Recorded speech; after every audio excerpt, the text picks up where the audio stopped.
प्रिय पाठकों, आप सभी का स्वागत है। आज मैं आप लोगों के समक्ष छायावादी कवि सूर्यकांत त्रिपाठी निराला द्वारा रचित कविता भारती वंदना लेकर प्रस्तुत हुआ हूँ। तो आइए कविता के पाठन की ओर अग्रसर होने से पहले कविता से जुड़ी कुछ बातों को जान लेते हैं। जैसे कि हिंदी साहित्य में महाकवि सूर्यकांत त्रिपाठी निराला का पदार्पण छायावाद के ऐश्वर्य काल में हुआ था। छायावादी कविता के अनेक विशेषताओं में से एक महत्वपूर्ण विशेषता है राष्ट्र प्रेम की भावना का स्वाभाविक अभिव्यक्ति। प्रस्तुत कविता में निराला जी ने अपनी राष्ट्र प्रेम की भावनाओं को कलात्मक अभिव्यक्ति प्रदान किए हैं।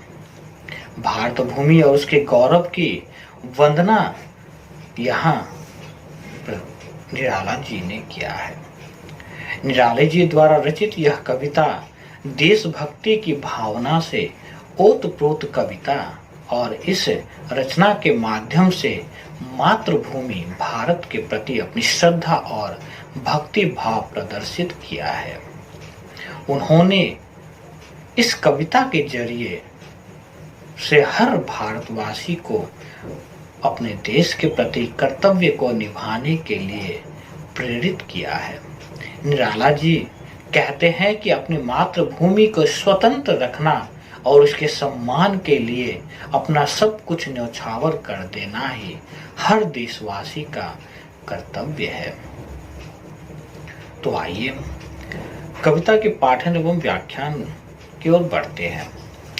मैंने कविता को कुछ टुकड़ों में विभक्त किया है ताकि मुझे व्याख्यान में सुविधा हो एवं साथ ही पाठकों को समझने में आसानी हो सके। कविता में आए हुए कुछ कठिन शब्दों को मैंने लाल रंग से दर्शाया है एवं उनके अर्थों को ठीक दाहिने ओर नीले रंग से दर्शाया हूँ, जो कि आप लोगों के समक्ष स्पष्ट रूप से प्रदर्शित है। तो आइए कविता के पाठन की ओर बढ़ते हैं। भारती जय विजय करे, कनक कश कमल धरे। भारती जय विजय करे, कनक शस्य कमल धरे। लंका पदतल शतदल, गर्जी तोड़मी सागर जल। धोता सूची चरण युगल, स्तव कर बहु अर्थ भरे। तो आइए पंक्तियों के प्रसंग की ओर बढ़ते हैं। प्रस्तुत पंक्ति सूर्यकांत त्रिपाठी निराला द्वारा रचित कविता भारतीय वंदना से लिया गया है। यह मातृभूमि के चरणों पर स्थित लंका का वर्णन करके निराला जी ने भारत देश के विस्तार की ओर संकेत किया है। तो आइए पंक्तियों की व्याख्या करते हैं। प्रस्तुत पंक्तियों में भारत भूमि की वंदना करते हुए कवि निराला जी कहते हैं कि कमल रूपी हाथों में स्वर्ण धान धारण करने वाले भारत भू तेरी जय हो। तेरे चरणों में लंका स्थिर है। तेरे दोनों चरणों को समुद्र की गरजती हुई लहरें स्नान कराती है और समुद्र नाना प्रकार से तेरी वंदना करता है। इन पंक्तियों में अगर हम विशेष की बात करें तो यह अर्थ गौरव की दृष्टि से प्रस्तुत पद विशेष रूप से द्रष्टव्य है एवं यहाँ रूपक और मानवीकरण अलंकार का प्रयोग हुआ है।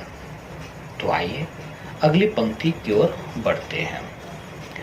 तरु तृण वनलता वसन, अंचल में खंजित सुमन। गंगा ज्योतिर्जल कण, धवल धार हार गले। तरु तृण वनलता वसन, चंचल में खंजित सुमन। गंगा ज्योतिर्जल कण, धवल धार हार लगे। तो आइए प्रसंग की ओर बढ़ते हैं। प्रस्तुत पद में निराला जी ने सांग रूपक के माध्यम से भारत भू की प्राकृतिक शोभा का सजीव वर्णन किया है। तो आइए पंक्तियों की व्याख्या करते हैं। प्रस्तुत पंक्तियों में भारत भू की प्राकृतिक सुषमा का वर्णन करते हुए निराला जी कहते हैं कि वृक्ष, घास, वन और लताएं आदि भारत भू के कपड़ों की तरह है और उसके आंचल में सुंदर पुष्प जड़े हुए हैं। गंगा के ज्योतिर्पूर्ण जल की सफेद धारा भारत भू के गले में माला सी बनी हुई है। अगर इन पंक्तियों में हम विशेष की बात करें तो प्रस्तुत पंक्तियों में सांग रूपक अलंकार का प्रयोग हुआ है। तो आइए अगली पंक्ति की ओर बढ़ते हैं। मुकुट शुभ्र हिम तुषार, मुकुट शुभ हिम तुषार, प्राण प्रणव ओंकार, ध्वनित दिशाए उदार, शतमुख शतरव मुखरे।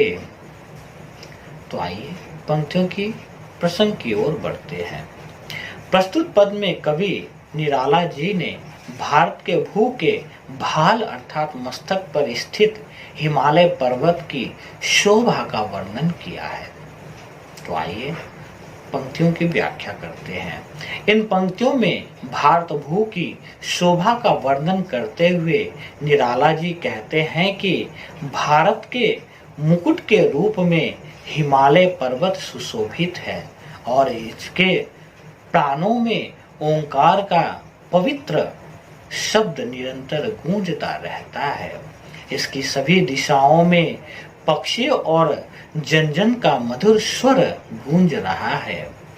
सैकड़ों मुखों की सैकड़ों ध्वनियां इसकी सभी दिशाओं में प्रतिध्वनित हो रही है। इन पंक्तियों में अगर हम विशेष की बात करें तो यहाँ अनुप्रास और रूपक अलंकार का प्रयोग हुआ है। तो आइए इस प्रकार हम देख सकते हैं कि निराला जी ने कितने ही सुंदर ढंग से प्रकृति के माध्यम से भारत के गौरव का गुणगान किया है।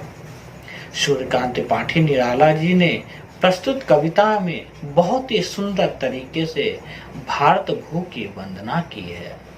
इस रचना के माध्यम से मातृभूमि भारत के प्रति अपनी श्रद्धा और भक्ति भाव का प्रदर्शन करते हुए भारत के प्रत्येक नागरिक को अपने देश के सम्मान के लिए अपना सब कुछ न्यौछावर कर देने की प्रेरणा दे रहे हैं।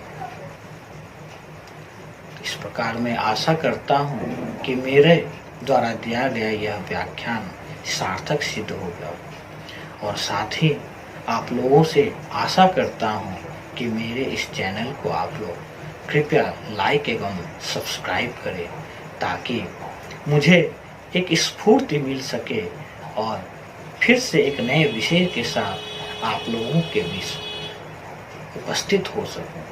तब तक के लिए धन्यवाद।